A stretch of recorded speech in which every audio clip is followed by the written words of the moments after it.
Samtang ginahulat pa ang resulta sa post-mortem examination sa kamatayon sang 11 anyos nga lalaki nga nasapuan nga nalubong sa bala sa barangay Tiling, Banwa, sang Kawayan alas 3:20 sang hapon kahapon. Ang biktima ang isa ka grade 4 student kag residente sa nasambit nga lugar.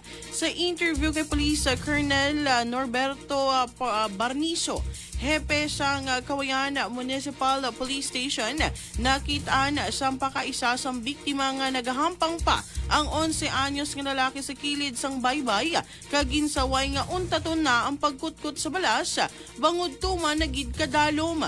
Sunod diri naglakat naman lang gilayon ang pakaisa sang biktima samtang may nakakita man nga nagpauli ang bata apang liwat ini nga nagbalik sa area. Samtang ginapangita sang pamilya ang biktima, nakitaan ang tsinelas sang grade 4 student sa higad sang baybay kung sa diin iniulihin nga nakita nga nagahampang ginkot-kot ang balas kag dito na nakitaan ang bangkay sang biktima.